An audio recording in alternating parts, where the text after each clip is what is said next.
Happening now, the U.S. Senate passes a two-tiered stopgap spending measure to avoid a government shutdown. And exploring nature's canvas at Tory Peterson Institute's latest exhibitions. Plus, a Silver Creek school bus driver honored for heroic actions and crash.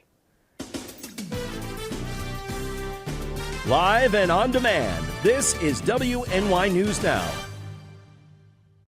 Thank you for joining us, Western New York News Now. I'm Lee Kane Jr. Those stories and more are coming up, but first, the Cattaraugus County Sheriff's Office Criminal Investigation Bureau executed an arrest warrant at 1 Leo Moss Drive in Olean, New York on November 14, 2023 at approximately 11:20 a.m.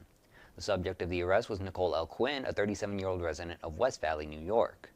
Quinn's arrest stems from an incident on October 6, 2023, where she allegedly placed a threatening call to the Cattaraugus County Department of Social Services in Olean, New York, stating an intention to blow up the building. The arrest warrant was issued by the City of Olean Court, leading to Quinn's apprehension at her residence. Following the arrest, Quinn was promptly transported by patrol to the City of Olean Court for arraignment. During the hearing, the defendant was remanded to the Cattaraugus County Jail in lieu of $2,500 cash bail. Quinn is scheduled to appear in the City of Olean Court on November 16, 2023 at 9:30 a.m. to face charges related to the terroristic threat. Well, in other news, Robert Forbes Jr., a 37-year-old resident of Rochester, New York, was sentenced to serve 228 months in prison by U.S. District Judge Frank P. Geraci Jr. The sentencing follows Forbes' conviction on 2 counts of Hobbs Act robbery and 2 counts of attempted Hobbs Act robbery. Assistant U.S. Attorney Robert A. Marangola, who handled the case, detailed the criminal activities of Robert Forbes Jr. Between February 18th and March 26, 2020, Forbes, along with accomplices, was involved in 4 separate home invasions in Rochester and Greece, New York. Forbes played a significant role in the planning, recruitment of participants, obtaining and sharing information about suspected controlled substances or money linked to their sale and targeted residences. Forbes was implicated in driving individuals to and from the residences and providing firearms for use during these criminal acts. Some of the home invasions resulted in individuals being restrained, pistol whipped, and suffering injuries. The crimes involved a calculated and violent spree that left victims physically harmed and traumatized. The arrest of Forbes took place on April 1, 2020 on W Ridge Road after a 13-minute car chase within the city of Rochester. The arrest marked the end of a law enforcement pursuit to bring Forbes to justice for his role in the series of home invasions. Well, in other news, U.S. Attorney Trini E. Ross disclosed that a federal grand jury has issued a second superseding indictment against Joseph Zasso, also known as Joey Cracks or Sosa, age 39 from Buffalo, New York, and Kyle N. Lewis, age 31 from Jamestown, New York. The new charges include severe allegations of firearms use and document concealment. Zasso, facing a mandatory life sentence, is accused of brandishing firearms to further drug trafficking and concealing material facts in his monthly probation reports while under U.S. probation supervision. Lewis, on the other hand, faces a minimum prison sentence of 10 years and a maximum of life, charged with narcotics conspiracy.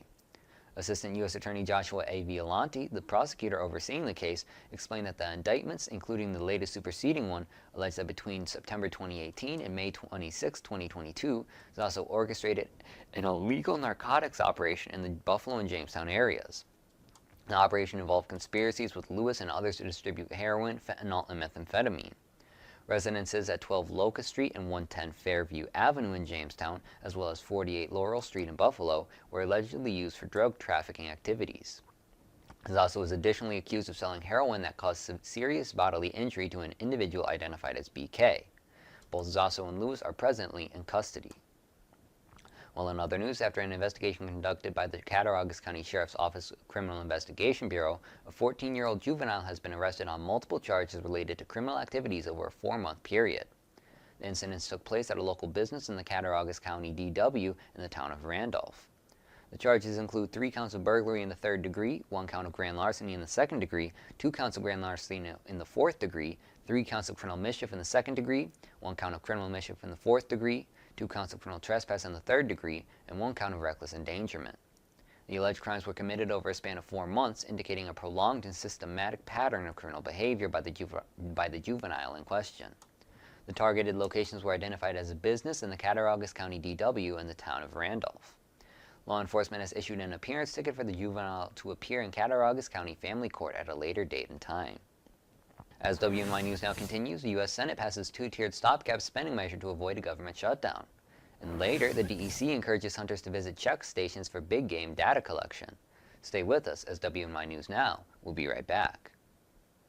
You're watching WNY News Now, where coverage comes first. EagleZip.com is your local one-stop shop for all of your home and business computer needs. Located on Fluvan Avenue Extension, just outside of Jamestown, EagleZip.com sells and services all brands of desktops and laptops, as well as servers and network equipment for your business. All new computer sales include transferring your data from your old computer, plus a 2-year warranty. Call EagleZip.com today. Stop by EagleZip.com today and let us make computers easy for you. Slow down. Slow down and move over. Move over. When you see signs, Lights. Vests. Please, give us some room. Slow down. Slow down and move over. When you need help, It's our job To help you. to save you. despite the danger. This danger. This danger is real. Do your part. Please. Slow down. Slow down. And move over. Move over. You are loved. You are valued. You are resilient.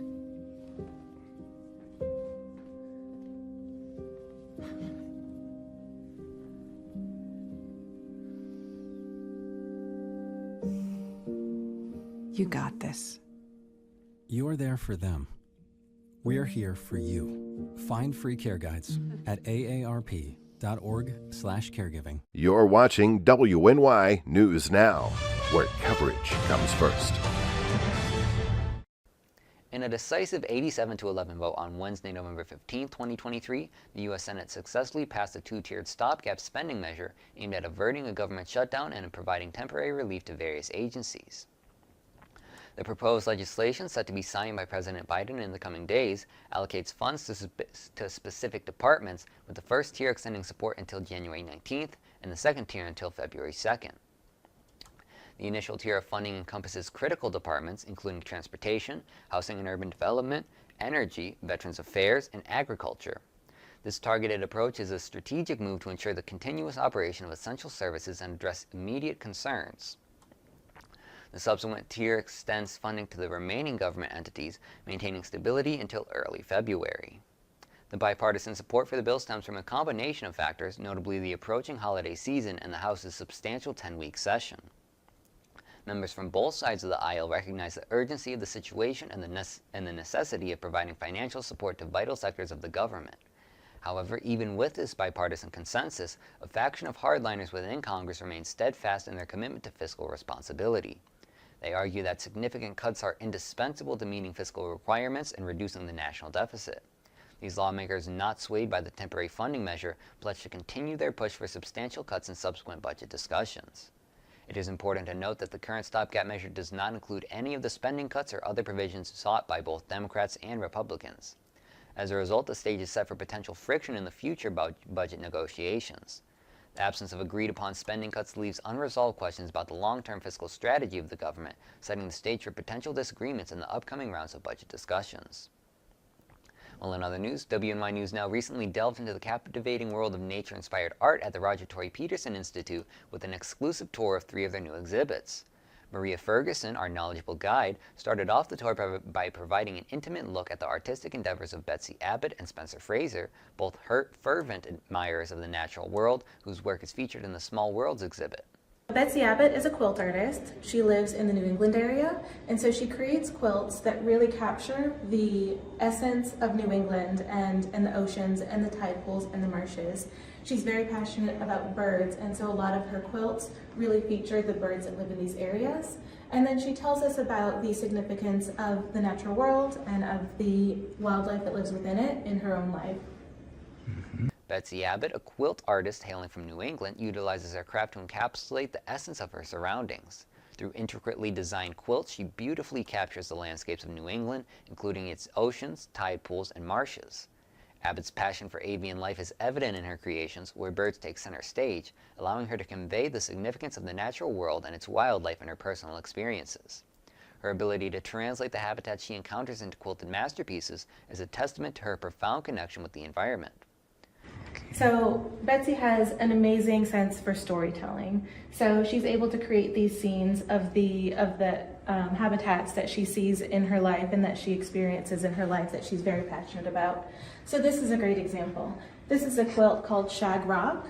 So she spends a lot of time in nature and she loves to go kayaking. So she created this scene of an area where she likes to kayak, and she's done a really wonderful job of showing us all the textures of the natural world. So we have the ocean, the rocks, and then we have the cormorants with their shiny feathers, and then we have a buoy floating in the water with seaweed below it. So she does an amazing job of creating this texture and creating a story of this moment in time that she's very passionate about and that she wants to share with us. On the other hand, Spencer Fraser, residing in the Pacific Northwest, employs paint as his medium to narrate stories of the region's habitats and wildlife. His paintings, characterized by intricate patterns, offer a unique perspective on the role of salmon as a keystone species in the ecosystem. Fraser's storytelling approach brings to light the interdependence of various species and the vital role played by these intricate relationships in sustaining the Pacific Northwest's rich biodiversity. The other artist in the exhibition Small Worlds is Spencer Fraser. He lives in the Pacific Northwest and he's a painter. But you can see that his paintings are very patterned, and so he's also a storyteller. He tells us about the habitats and the wildlife of the Pacific Northwest, and especially the role of salmon in the ecosystem and how important it is as a keystone species for all of the other wildlife. The juxtaposition of Abbott's quilted paintings and Fraser's painted quilts adds a fascinating dimension to the exhibition, creating a seamless fusion of artistic expression and environmental advocacy. The tour continued with a viewing of the Chautauqua County A Plein Air exhibit, which saw 18 artists coalesce during the Institute's Plein Air Festival to capture various outdoor locations throughout the area and put them to canvas. So one of our other exhibitions that we just recently opened is Chautauqua County and Plein Air. So all of the works in this exhibition were created during our Plein Air Festival in September. So we had a lot of artists come here to Chautauqua County to create works outside in natural light, and the works that they created are now on view here at RTPI. Maria showed how interesting it can be to see how different artists can capture the same subject in such distinct ways. Some of them are, so for example, these two, they're both Johnson Estate. They're completely different, but they're both amazing. And it's really the feeling of if you've ever been out to Johnson Estate and seen all the land and the grapevines. So when you're looking from a distance, you notice how gorgeous the view is. And so you can see the lake in the distance and the buildings. Mm-hmm. But then when you get up close and really look at the grapes themselves, then you notice the way that the light falls on the grapes and the leaves and the texture and how that has a really great feel to it as far as the just the depth and the beauty of the individual plants. So one person sees the forest, another sees the trees. Exactly. There you go. I love that. I'm going to start using that. Mm-hmm. The tour concluded with the latest addition to the Institute's repertoire, the Ergo Sum, A Crow a Day exhibition by artist Karen Bondarchuk. This emotionally charged exhibition stems from Bondarchuk's personal journey as she coped with her mother's dementia diagnosis. Through her art, Bondarchuk not only pays homage to her mother, but also reflects on the passage of time. So this is the third exhibition that we just recently opened. It's called Ergo Sum, A Crow a Day. This exhibition is organized by the Lee Yawkey Woodson Museum in Wausau, Wisconsin, and the artist is Karen Bondarchuk. So Karen's mother was diagnosed with dementia, and she created this project as a way to honor her mother, but also really mark the passing of time, and she was thinking about the preciousness and individuality of each day. So Karen will actually be here on Friday at 5:30 for an artist talk and a book signing, and we're very excited to welcome her here and hear about her project. As a part of the exhibition, Bondarchuk will host an artist talk and book signing on Friday at 5:30 p.m. Her project has materialized into a book providing an in-depth exploration of Ergo Sum, A Crow a Day. The Roger Tory Peterson Institute eagerly anticipates Bondarchuk's presence, eager to delve into the artist's motivations, creative process, and the emotional resonance that underpins her work. Bondarchuk's project stands as a testament to the therapeutic and transformative power of art, transcending personal struggles into a universal language that resonates with audiences. The Institute is honored to provide a platform for Bondarchuk to share her story and connect with the community. The Roger Tory Peterson Institute continues to be a hub of artistic expression and environmental appreciation. Through the Small World exhibition's dual perspectives and the emotionally charged Ergo Sum, A Crow a Day, the Institute offers visitors a unique opportunity to explore the intersection of nature, art, and personal narratives. Attendees can witness the seamless fusion of quilting and painting, the eloquent storytelling of Fraser, and the poignant reflection on Bondarchuk's journey.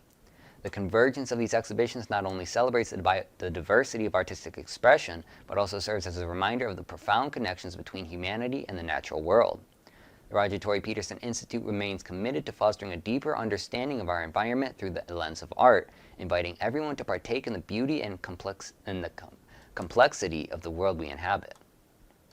Well, in other news, the New York State Department of Environmental Conservation, the DEC, is actively encouraging hunters to engage with deer and bear check stations on Route 16 in the town of Holland, Erie County, during the opening weekend of the regular big game season. The DEC's Region 8 office in Avon will also be available for hunters throughout the entire hunting season. The voluntary participation in these check stations contributes to essential data for the DEC to assess and manage the area's big game population effectively.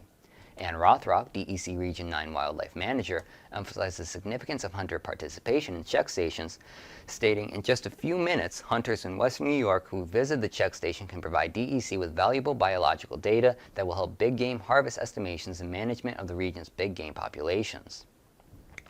DEC staff also enjoy the opportunity to interact with hunters and hear about their opening weekend experiences.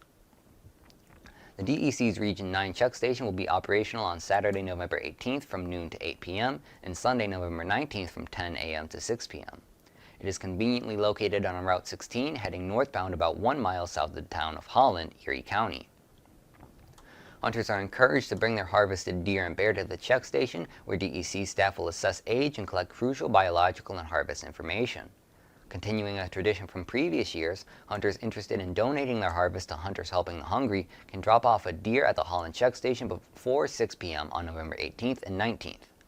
The initiative, sponsored by the Venison Donation Coalition, allows hunters to contribute nearly 40 tons of venison each year to needy families across the state in collaboration with the New York State Department of Health, nonprofit organizations like Feeding New York State's regional food banks, and deer processors.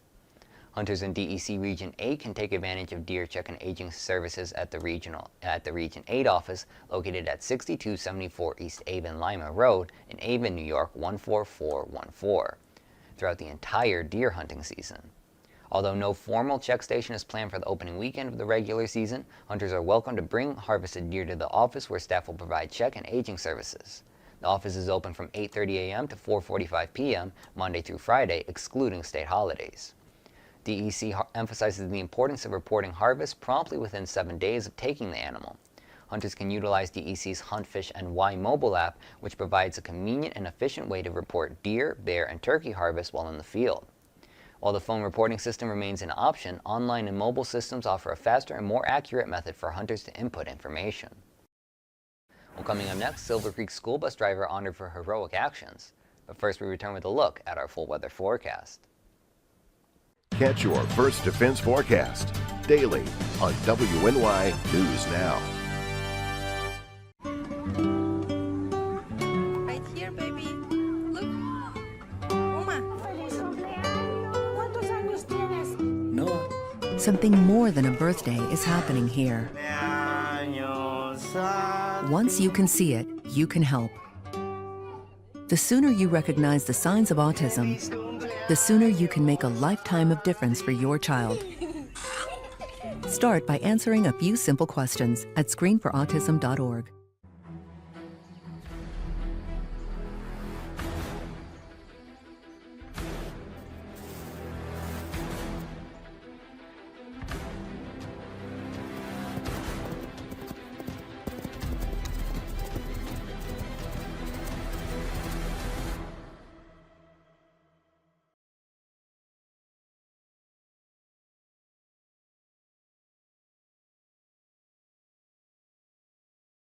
When I was in foster care, I never knew when I would have to move, so I always had my suitcase ready to go. Then one day, I was adopted. My new parents opened their hearts and home to me. My parents cook my favorite breakfast for me every morning. My parents take me on trips I never thought I would go on. They gave me a home and an even better reason to use that suitcase. My parents aren't perfect, but they're perfect for me. Catch your First Defense forecast daily on WNY News Now. Fast, accurate, and everyday. First Defense weather.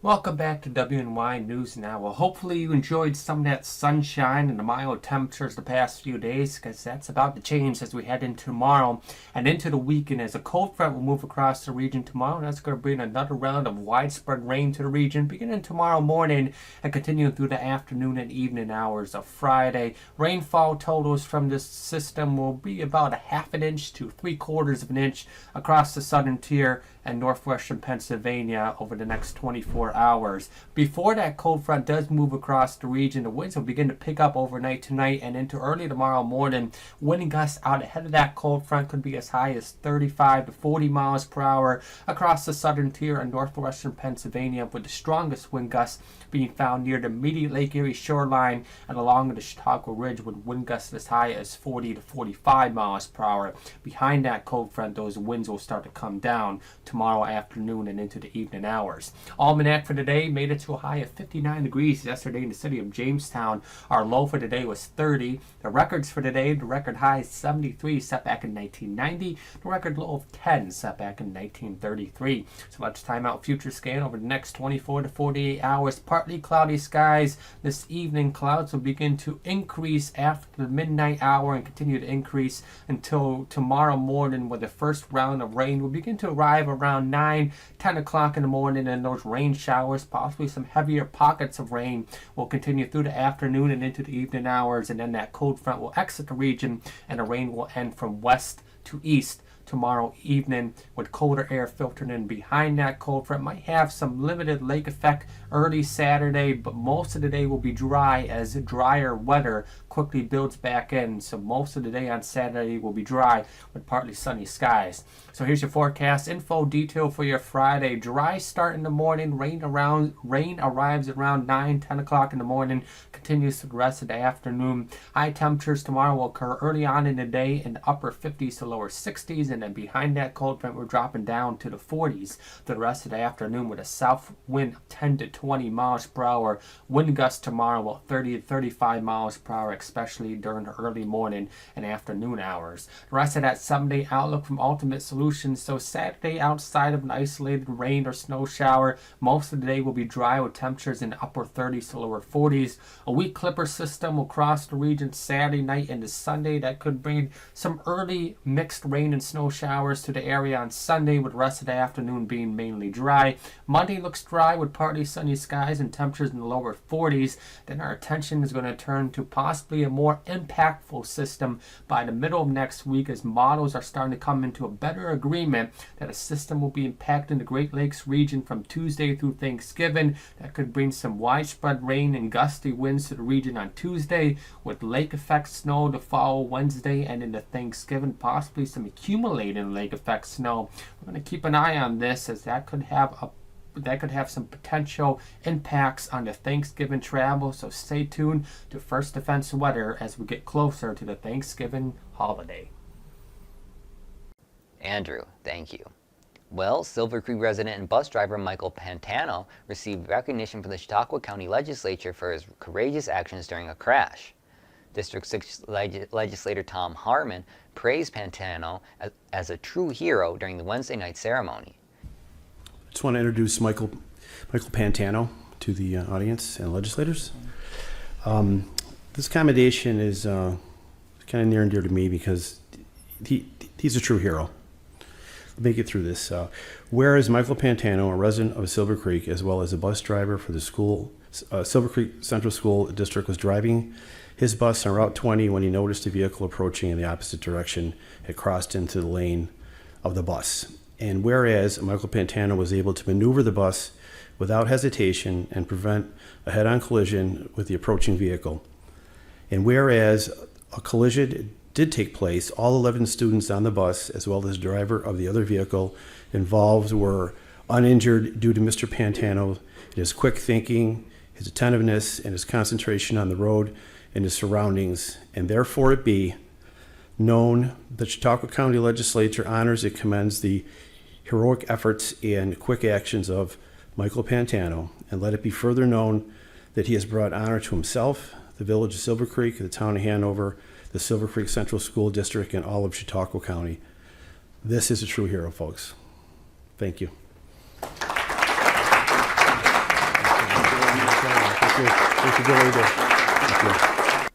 Well, coming up next, officials warn businesses of scam targeting Winter Farm Expo. With coverage that matters, this is WNY News Now.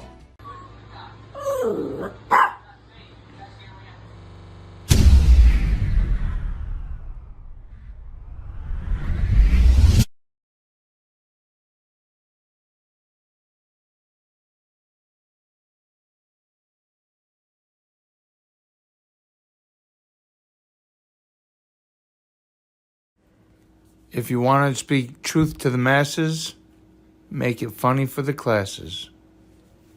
How prepared is your family if a hurricane shows up at your doorstep, or a flood, or a blizzard? You can't just turn away a natural disaster. That's why it's important to go to ready.gov/plan now. It has the tools and tips you need to make an emergency plan with your family. So if disaster comes knocking, Let's go. You'll be ready to help keep your family safe. It's just a pizza. Yes. Make a plan today. Hi, everyone. Al Roker here. As a guy with his own catchphrase, I appreciate that Smokey's only said, "Only you can prevent wildfires." But I'm filling in because there's a lot more to report. Like when there are parched or windy conditions out there, you gotta be extra careful with things like burning yard waste. After all, wildfires can start anywhere, even in your neck of the woods. Go to SmokeyBear.com to learn more about wildfire prevention. You're watching WNY News Now, your source for breaking news. Pennsylvania Attorney General Michelle Henry and Agriculture Secretary Russell Redding have issued a warning to businesses regarding a scam that involves deceptive solicitation for booth reservations and payments for an event that is not scheduled to take place at the Pennsylvania Farm Show Complex and Expo Center. The misleading solicitations promote a fictitious Winter Farm Expo allegedly set to occur on January 6th and 7th, 2024.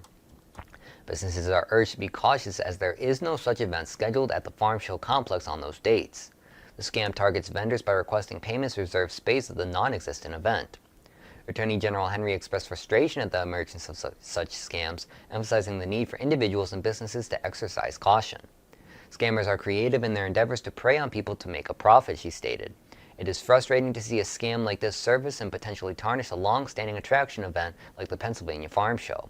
Do not allow yourselves to be fooled. Do your research before signing paperwork or sending payment.